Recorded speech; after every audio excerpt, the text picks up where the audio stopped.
Now, I've been remiss in uploading because I've been out of town a lot lately. It's con season. And for weeks, I've had like 5 or 6 different scripts in my head that I wanted to do. And right now, as you can probably hear, I'm battling bronchitis. So if my voice sounds a little funny or my nose is a little red, that's why. But something happened this week that made me have to get a video out. Keep watching to find out why I think superheroes are so important for grown-ups and how Wonder Woman finally gave me the courage to talk about current events. Hi, I'm Christine, the middle-aged fangirl. I have or have had depressive disorder, generalized anxiety disorder, and complex post-traumatic stress disorder. And it was film and fandom that made a big difference in my healing process. I talk about how specific TV shows and films have helped me and the awesomeness of being a part of the community of fandom. If this sounds interesting, please like, share, and/or subscribe by hitting the little red subscribe button below. Now, first of all, let me start out by saying if you don't like superheroes, this is not a video saying, well, what's wrong with you? Everybody likes different things, and that's totally cool. What I am saying is that sometimes that we adults who do love superheroes kind of feel like outsiders because so many of our peers think it's silly. Gotta go let my cat in. But I have come to realize over the last few weeks, yes, if the camera's moving, my cat is scenting it. So, yeah, there she goes scenting the camera. But I've come to realize over the last few weeks how important superheroes are. Now, people recognize that superhero therapy can be very helpful for children and adolescents. And Janina Scarlett's book, Superhero Therapy, is wonderful. I've read it and I think it's great. But I submit that superheroes are just as essential for adults. And I'll tell you why. Superheroes are heroes. They are people who do the right thing. Regardless of where their story begins, it ends with them doing the right thing, even if it's hard and even if they have to die for it, because that is what superheroes do. Now, sometimes as 21st century adults, we get bogged down by what we're expected to possess, what we're expected to do, how we're expected to behave. We're so pressured by society's definition of success that our moral compass just gets way out of whack. Or maybe we want to do the right thing, but there are so many different voices saying different things from friends and family and authority figures and media that we just can't tell. And that's when it's helpful, even as adults, to ask ourselves, what would Captain America do? What would Buffy do? What would Wonder Woman do? Now, it sounds silly, but asking myself that has helped me navigate more than a few moral dilemmas. And from what I've seen on social media, a lot of people out there agree with me. Now, if you've watched my videos about depression or anxiety or complex post-traumatic stress disorder, you know that one of the big issues I deal with is that for a long time, I did not think I had the right to have feelings. And if I did have an opinion about something, my self-loathing was so bad that I figured I was probably wrong anyway. Anytime I wanted to be vocal about something or take action about something, the voices in my head would tell me I had no right to an individual voice, and I was probably wrong anyway. Now, I've already done a video on why the no man's land scene from Wonder Woman is so powerful. It's one of my most watched and most commented on videos. And if you haven't seen it already, you can either stop right now and go watch it or watch it after this is over. The short version is that Wonder Woman's power to act comes from her ability to feel. It comes from her empathy. Exactly all those things that I thought I did not have a right to do. Dinah, we have to go. We need to help these people. We have to stay on mission. The next safe crossing is at least a day away. What are we waiting for? We cannot leave without helping them. These people are dying. They've nothing to eat and in the village enslaved, she said. I understand that. Women, we need children. to make our next position by sunrise. How can you say that? What is the matter with you? This is no man's land, Diana.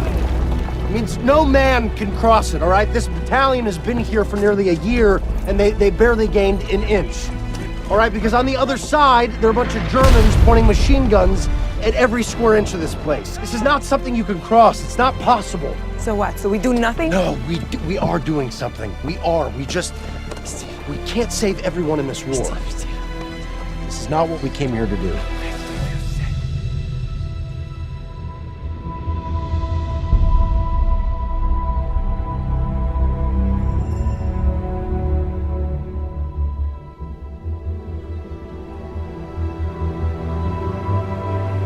No. But it's what I'm going to do. When I saw her stand up to Steve, who was being very logical when he said this was not their mission, I saw someone saying that her feelings mattered. And it was her feelings that gave her the fortitude to act, even in the face of Steve's logical objections, and she saved an entire town. Now, because I didn't think I had a voice and was probably wrong anyway, I hardly ever talked about politics or religion or anything controversial. But last week, something happened that made me change that. Now, I have a very simple political philosophy, and it's that everything I need to know I learned from World War II. Because I don't have to be brilliant. Nobody has to be brilliant to learn from history. And it's a very logical filter to put current events through. And last week, the U.S.'s treatment of immigrants at our southern border became just too close to the way Hitler talked about and treated the Jews before World War II. Now, if you don't know what's going on, and you probably do because it's all over the news, but if you don't know what's going on, go Google it. I'm not going to try and describe it here. And because I still didn't trust my own opinions, I researched, I read, I'm like, if I'm going to talk about this, I need to make sure I have evidence. But after researching, I still could not escape all the similarities, multiple similarities between how our immigrants were being treated and how Hitler treated the Jews before and during World War II. But I still didn't have the courage to speak up. Now, for years, bad theology had convinced me that I didn't have a right to feel. And I talk about that in more detail in other videos, which I'll link down below. I assumed everybody else knew better than I did. And even last week, there were Christian authority figures saying that the abuses weren't really happening, that it was all being manufactured. And I was thinking, well, I have to be right about this. Then something dawned on me. Something so simple that I'm ashamed it's never dawned on me before. And it was like, I felt like the Grinch whose heart grew 3 sizes that day. I realized that if I was acting out of love, even if I don't have all the information, even if history decides 100 years from now that I was wrong, if I am acting out of love, then I am doing what God asks me to do, to love my neighbor as myself. Again, I go back to Wonder Woman. It's what Steve Trevor said to Diana, and then Diana repeats at the end of the film. It's not about what people deserve. It's about what I believe. And I believe in love. And here's the thing, no other TV show or film or book had been able to reach me with that message, something I should have known as a Christian. The psychologist Travis Langley talks about the 2 ways in which genre fandom can help people.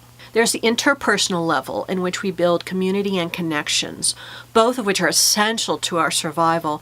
We build them with other people who have similar interests. And then there's the intrapersonal level in which we see the actual work, the book, the movies, the films, and we can see how people deal with stressful, traumatic, difficult situations, and we can model our behavior on that.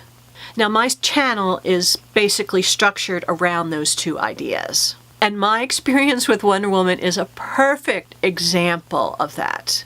Now, the message of superhero movies are not nuanced, usually. They're not ambiguous. And They occasionally will just hit you over the head with things.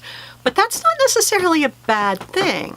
I needed that kick in the butt to show me that self-doubt should not stop me from doing what I think is right. Because I believe in love. And that is why superheroes are important for adults. Now, I have heard from lots of other people how superheroes have helped them in their lives. And great stories that I just don't have time to tell here. But you tell me in the comments below, how have superheroes helped you deal with specific issues, or helped you look at things a different way, or inspired you to do something that you were too scared to do before? I'd love to hear from you.